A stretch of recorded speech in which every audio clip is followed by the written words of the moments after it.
Udah selesai. Baik, terima kasih kepada Setri. Hari ini kita akan belajar mengenai himpunan. Nah, sebelum masuk ke materi, coba kalian perhatikan terlebih dahulu kumpulan teman kalian yang memakai sepatu hitam. Sudah diperhatikan? Sudah, Bu. Apakah itu termasuk ke dalam himpunan? Termasuk, Bu. Kenapa? Satu orang, coba. Ya, Bu. Setri? Jadi dari sepatu tadi termasuk himpunan dikarenakan bisa diketahui dengan jelas siapa saja yang memakai sepatu hitam, Bu.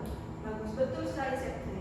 Jadi himpunan adalah kumpulan objek yang dapat didefinisikan dengan jelas. Itu adalah definisi dari himpunan. Nah, kalau bagaimana dengan siswa yang rajin? Itu termasuk himpunan atau tidak? Bukan, Bu. Kenapa anak? Karena setiap orang itu punya pendapat yang berbeda-beda, Bu. Betul. Jadi orang rajin itu tidak termasuk ke dalam himpunan karena pendapat setiap orang itu beda-beda. Nah, sekarang coba kalian perhatikan gambar tulis.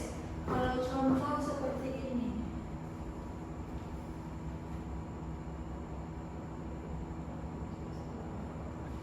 Nah, kalau contoh seperti ini termasuk himpunan atau tidak? Himpunan, Bu.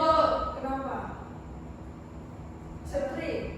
Jadi termasuk himpunan dikarenakan setiap anggotanya jelas, Bu. Betul. Kalau begini, nah, anak-anak, kalau seperti ini termasuk ke dalam himpunan atau tidak? Tidak. Saya, Bu.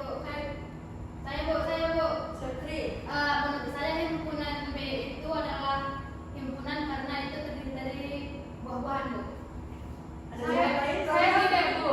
Kenapa? Karena menurut saya enak itu tergantung pendapat orang, Bu. Jadi itu bukan termasuk himpunan.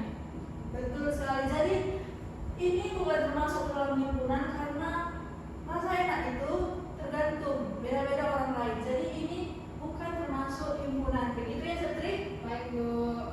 Nah, Ibu ada contoh lain, misalnya seperti ini. Nah, kalau contoh seperti ini, siapa yang bisa menyebutkan himpunan dari C? Ada yang bisa? Anak. 2, Bu. 2, 4, 6, dan 8.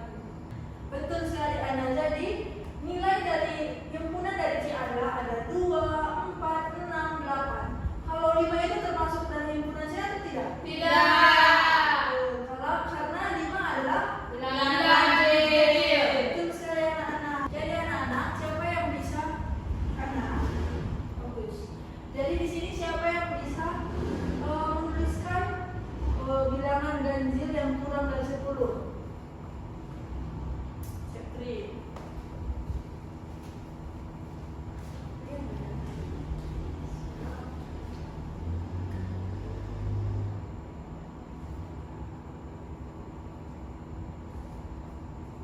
Ya, perhatikan ke depan. Ya, Bu.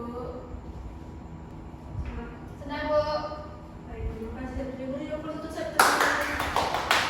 Nah, anak-anak, dari himpunan genap dan ganjil ini, apakah ada yang bernilai sama? Tidak, Bu. Ya, Bu. Kenapa? Siapa yang tahu? Anak.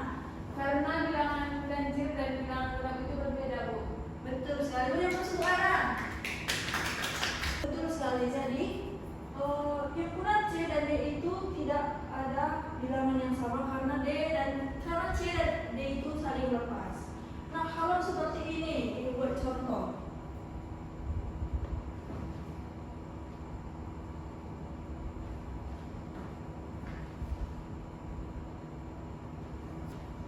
Nah, apakah kedua himpunan ini berpotongan atau tidak? Tidak, Bu.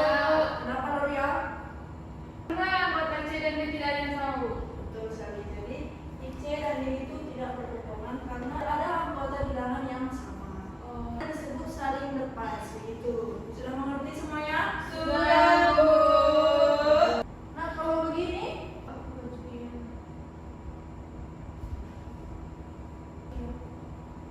nah, kalau himpunannya seperti ini, apakah himpunan E dan F itu saling lepas? Tidak, Bu. Kenapa? Karena ada anggota himpunannya yang sama, Bu, yaitu 4 dan 5.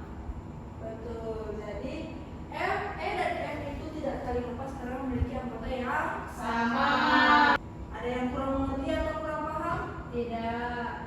jawab semuanya. Loria tolong fokus. Siap Bu. Coba saya bertanya kepada Loria, yang mana yang anggotanya yang sama?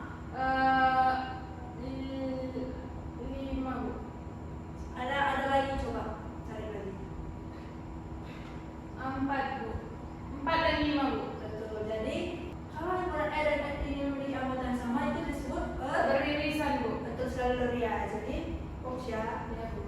Nah, anak-anak, hari ini kita sudah belajar tentang pengertian himpunan, contoh himpunan yang jelas dan tidak jelas, serta himpunan yang saling lepas dan beririsan. Nah, sebelum kita akhiri,